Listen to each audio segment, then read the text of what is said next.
It's the Sod Pod, brought to you by Grassland Agro. The Sod Pod.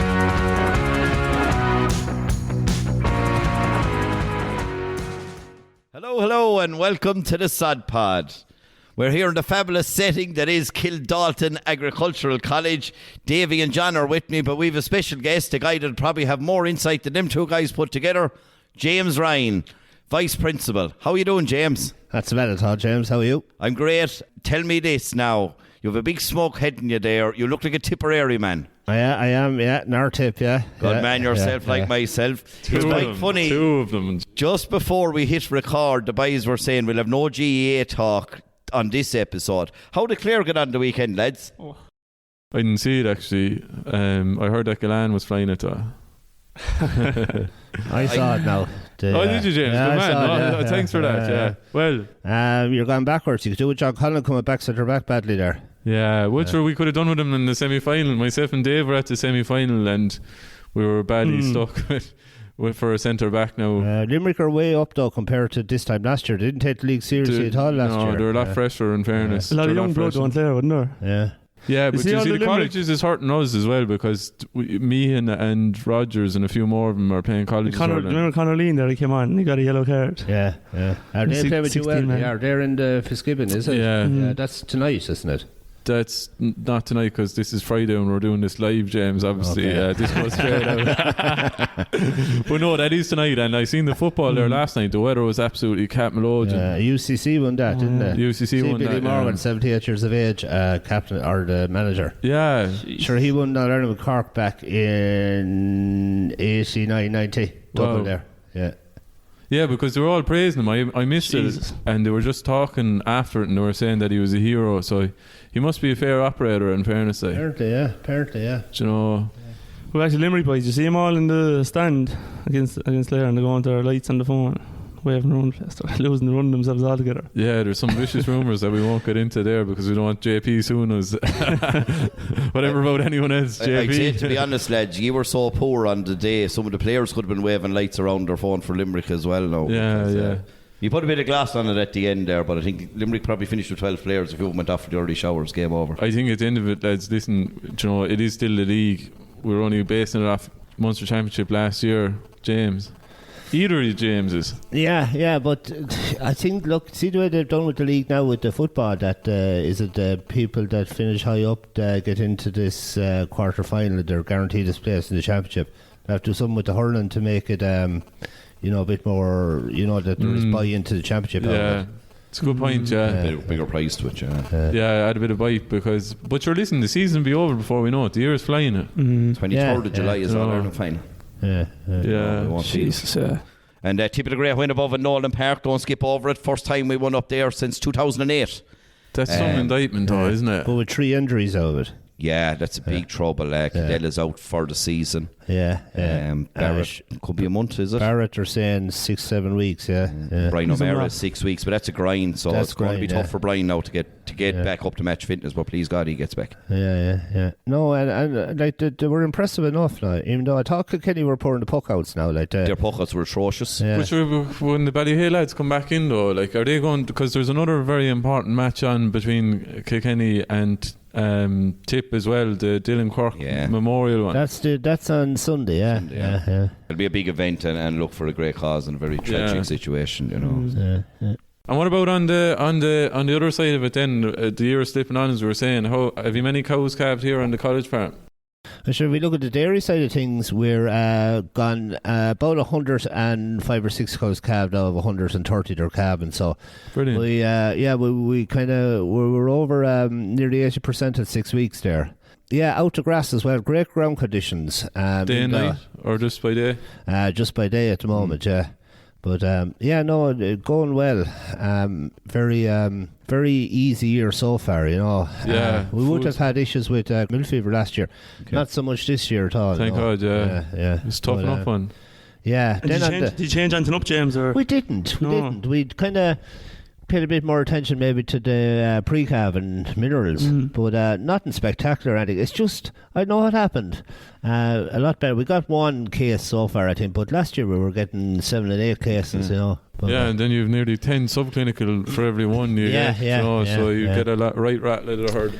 And other than that, then onto the suckler side of things, they're out to grass full time since you probably saw them coming in. You see them coming in the passage. I think there's you see slowly out, and the regrowths are serious there. We're kind of index 4 for everything, you know, so we're high enough. You're not lacking. No.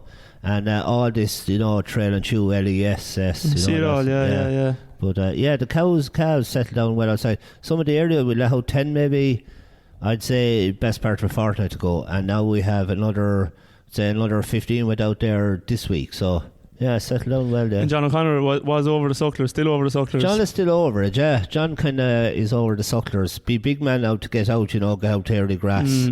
And they had a substantial cover coming into the start of the year as well. Well, do you know the opening cover on the dairy farm or the? Oh, it was 800 or something, I think. Off the top of my head, now, I'm not as involved as I was in the dairying, but I think I saw 800. So, but the thing the big thing now is there's 30% graze by the end of February. So we're on track for that. I know that the suckler side of things is finding it difficult to get 30%, but we have 130 ewes and lambs to go out there as well, so they'll quickly bring it to the 30%, you know. So it's going okay. Yeah. Would you see much of a difference, James, between the sucklers and the dairy, even growth rates over the winter, open farm covers and all that? No, not so bad. Both of them are quite good high covers. Yeah. Growth rate, I didn't actually see it. I know Jamie Cahill, who is one of our lecturers here, he'll be kind of monitoring growth rates there, particularly on the beef side of things. And was it 7 or 8 per day over the winter? It kind of was. That's very good, because a lot of lads were lucky to get 2 because it kind of got cold. Yeah, and I was looking at something on Twitter last night there. It was our Tier Lawn, their monitor farmers, and it ranged from kind of up in Meath where it was maybe 2 or 3 back to somewhere around Wexford. It was about 10 or 12 per day over the winter. Yeah, I suppose milder in fairness. And come here, what about the first round of nitrogen? You used slurry so far, but when would you be thinking about going with a little tickle? There is the protected urea has gone out on the beef side of things. Brilliant. And on the dairy side of things, so everything has got in around 35-40 units, and all protected urea, and that including the slurry as well. Yeah. So look, a big thing this year is that we're going to try to reduce our chemical fertilizer, particularly chemical nitrogen, and that's the incorporation of clover into the swarts, and it's something that we've done fairly well and okay on the dairy side of things, but I think this year we're going to kind of make an effort to get into the beef ground. You know? Have you much clover on the dairy platform, James? We would have. It all has been oversold with clover. Some of it has established very well, and more of it has struggled. You know, and I think it's a learning process that we're doing. But I think the grazing down low, getting it very low, getting in with the iBuck is the machine we use, and then kind of coming back and grazing tight again. But some places very good. Obviously, when you reseed, you know, your normal reseeding, you're getting in no problem. It's just getting established in other places, you know. Yeah. But I suppose just preparing, like, there's a kind of a lot of mixed messages there on full reseeds or oversown. But I think if you can get an oversown done properly, get good contact and all that, lot to be said for it. Yeah, I think it is. Yeah, but again, the conditions have to be right, and of course, getting the residual low, you know, to get it in. The post-graze management is key, and the timing as well. You know, it's April or nothing really. Absolutely, you know. Yeah, absolutely. And I think lads are getting, you know, they maybe go to a farm walk in May where it has been established, and they rush home and try and do it. And you know, it's all about time. You want to be set up for it. In fairness, and then obviously, so you have the dairy herd, the suckler herd, the sheep, tillage here as well. So you cater for every. Yeah, we have the equine as well. Oh, sorry, we have equine as well. Yeah, we have the tillage is kind of an awful lot of the tillages as you're coming in along there on the left hand side, kind of that hill field there. Be a lot of trials here with the department to do trials on different varieties of corn, and we also have the grass trials. You know, the normal published grass varieties. Yeah, she'd be on the grass 10 circuit as well. Yeah, we'd be one of those sites for that as well. So, and then we'd have, we have icy drape, we have the winter wheats, the barley as well, winter and spring barley as well. So, and then obviously straw is needed a good bit here, particularly for horses. We use straw for horses and sawdust as well. But there'd be a big high demand for straw as well. Yeah, and then the courses that you offer, then they range from there's a dairy course, is there? Yeah, if you look at your normal student coming in here, that he or she is coming from a home farm and they want to come here, it's your normal course, a 2-year course. So in first year they would do a general course, and second year they'll specialise. Then they'll specialise in either dairy, they'll specialise in dry stocks, which would be your beef and sheep, or in crops and machinery is the third option. Yeah. And they look, placement is an integral part of the course as well. In first year they will do 2 months placement, 8 weeks. In second year they will do 16 weeks placement.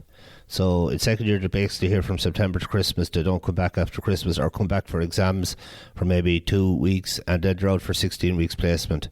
So that gives them the opportunity to go foreign at that stage. So we have an awful lot of our second year dairy and dry stock students are gone to New Zealand. Class, yeah. We have up on 60-70 in New Zealand. We have a few gone to Holland, and we have a few gone to Scotland. Good. And then we have 2 or 3 gone to Ohio. We have a partnership with Ohio State University. Cool, and that's kind of, particularly for the arable side of things, they will go and they'll do the harvesting. Oh, brilliant! Start at kind of the southern part of America and go right up to the border with Canada. You know. Yeah, so, amazing. Yeah. I was chatting to yourself and John O'Connor before when I arrived here first there this morning, James, and you were saying that potentially maybe 70 students out in placement abroad by the end of this month, and there was about, I don't know what John was saying, 58 or something at the moment.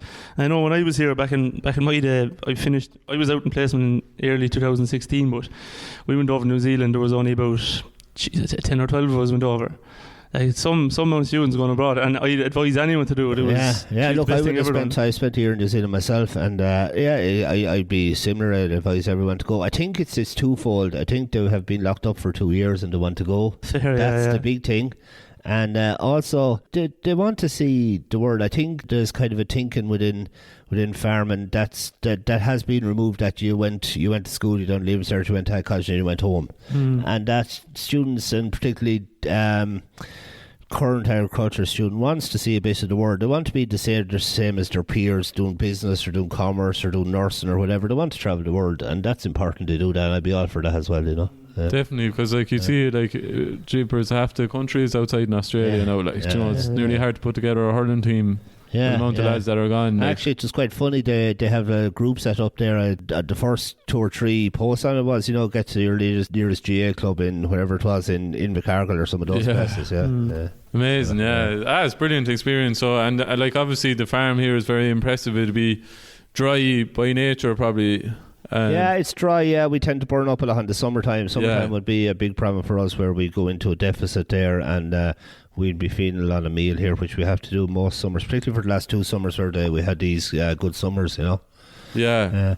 But again, it's something that you have to just budget for, that fact that you're taking, when that magic day comes and you have this abundance of growth and you're taking off bales at that stage. Well, that's fed out for a lot of June and July, you know. That'd be buffer fed.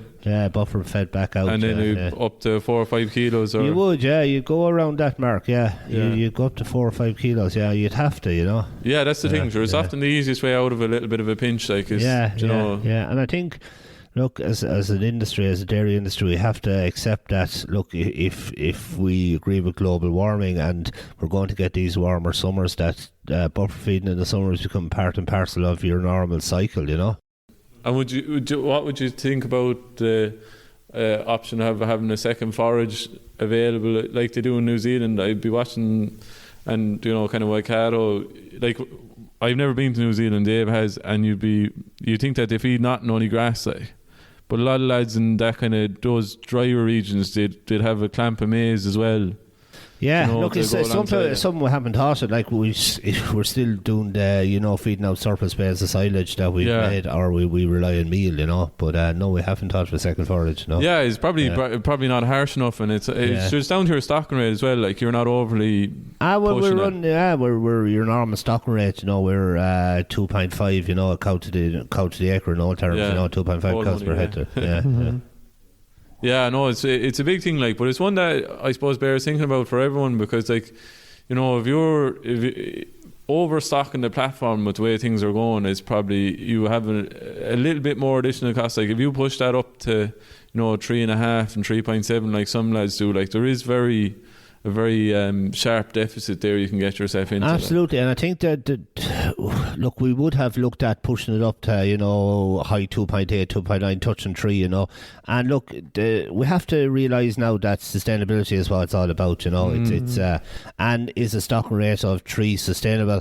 Look, no one has made a definition of what's sustainable stocking rate, but I think if you say that you want to produce enough forage from your milking platform, and you have to do that, and if you're not able to do that and you're buying in additional forage from an outside platform, well then that's not sustainable in my thinking.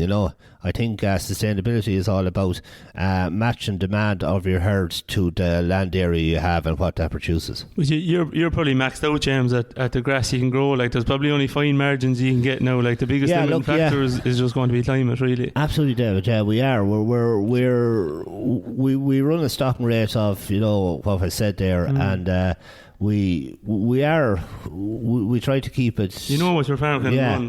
We know. Like we're growing at, say, 13, 14 kilograms or tons of dry matter per hectare. So and how, like, there'll be a lot of farmers now listening to this, like, and it might be a nice one for them. Like, so how do you, especially with the part of the country you're in, how do you kind of manage that? The surplus bales you're looking for during the middle of the year, how do you plan them? Say, here now we're coming to the end of February. You kind of need to be thinking about it now, really, don't you? Yeah, look, what you have now, as I briefly mentioned already, is 30%. So, look, we're into the spring rotation planner now, and that'll run up to Magic Day, which Magic Day is the day that grass is growing stronger than what the animals need, so the herd needs. Yeah. So, when you get it past that, look, you're increasing your stocking rate just to match growth, and sometimes you're not even able to do that, so as soon as you're pulling off surplus. But the only way you can do that is by constantly walking your paddock. So you're walking it weekly, and then when you get this huge surge in growth, you're even going twice weekly, and you're making decisions based on that. What we look at is cover per cow. Yeah. And if you say a cover per cow that we require around here is, say we drop it back to 100, just keep it, sustainable, say 150, 160 kilograms of dry matter per cow, and then you multiply that by your stocking rate, and your stocking rate is 4 at that stage. So if we just say for round figures is 200 kilograms per cow, stocking rate is 4, that means you need an average farm cover of 800. But if you have an average farm cover of 1,000, then you see this major surpluses building up, and you take out those surpluses at that stage. And that's your godsend then when you come into your drought. Yeah. And that's important. But again, it's all about knowing your sums, knowing your what's out there. But you need, and I know a lot of farmers, and fair enough, like a lot of farmers walk their farm and they say, "Oh, I know, you're in a rotation, if a field goes strong or whatever." But you need to be measuring it. Like it's impossible to manage it. I get this thrown at me the whole time that a lot of farmers know. They walk their farm, but do they? Are they looking at it from the seats of the quad? Are they looking at it from when they're topping? When they're driving past. Yeah. So I'd question. Look, there's an awful lot of farmers walking the grass and doing a very good job in it, but at the same time, why are they having, you get this, what people say, the place has gone out of control. Yeah. And it's gone out of control because you haven't been watching it. No other reason other than that, Yeah, no, it's a fair point, and like that surplus, as you say, whatever you're growing above your requirement, happens very quickly and can disappear very quickly as well, Yeah.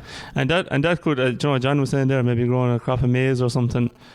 It's grand, talking about it. It's an expensive crop to grow, but if you can make the most out of that surplus grass, there is no absolutely. Look, everyone knows about grass being, the cheapest available source of feed. So yeah, it's just keeping an eye on it, you know. And James, with all the students that go through Kildalton year on year, like what's the numbers? How many students are in the place today, we'll say, as ignoring Rag Week? Yeah.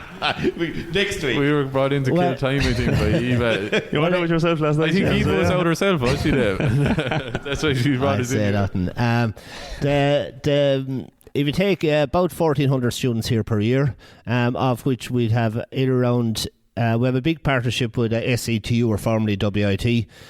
They would have about half of the students here, ranging from first years who are here 4 days a week to fourth year degrees who are here a day and a half a week. So we also do a lot of collaborations with Carlow Institute of Further Education, with UCD. And we have various ranging from the level, your basic level, which is certificate in agriculture, then up to your degree in agriculture and a degree in ag science, 2 different courses. Then you have the whole horticulture side of things as well. Two kind of certificate courses there, plus the degree as well. And then you have your equine. You have equines, which looks at the whole area of riding, which is equitation, and the other area of stud management, which is your breeding side of things. It's amazing, really, when you think of that, 1,400 students, the scale of agriculture. Like, farming is big business, but also the farmer, the custodians of the land, creating that green global image of Ireland, but also feeding us. You know, sometimes you look at all them old pressures coming out, you know, on the industry from inside the M50. There is no one better to adapt to change than a farmer. You know, it's down to places like Kildalton Agricultural College that have been educating the next wave every year, and it's a great credit to you. And just to mention on that there as well, James, like I done my time in WIT, and which is now SETU, but there was a great collaboration there, unbelievable between the college in Waterford and Kildalton here, and like the experience we would have got just on the practical side of things. And I suppose every other agricultural college out there would have commented on it, just how maybe more progressive, and you know, we might have been coming out of college just we have that practical experience, like myself and Simon Delaney, who's a rep for us, James. You probably remember Simon yourself. He's another tip man. But myself and Simon have actually done a night Lamagnos below. You know, so that's the kind of practical experience you're getting. And I think it's good to hear that, number one, but we kind of know it's there, and we know that, look, when we come to you know, the whole area of employing some of the graduates as well, like they really perform well in interviews, you know, because they have both that mix of technical and practical, of course, yeah. Which is good, you know. Yeah, no, and yeah, we're going in to speak to a very rowdy bunch of first years, I think, with Eva. I don't know if they're still drunk or they're hungover or whichever, but they had to be bussed out. They weren't fit to drive, but I can't believe the Toy didn't come down last night. Yeah, I know, so we should have got a good run at it, but we bottled it. But no, listen, the place is very impressive here, and you're doing a great job, and thanks a million for having us in. Thanks, James. Okay, lads, thanks. Yeah, James, how does it well? Okay, Take care. Bye. Mind yourselves out there. Farm smart, farm safe. Hey, thanks for listening to the Sod Pod. We hope you enjoyed it. To find out more, head over to www.grasslandagro.ie or check out our social channels: Facebook, Twitter, Instagram, LinkedIn and YouTube. That's all for this episode. See you next time.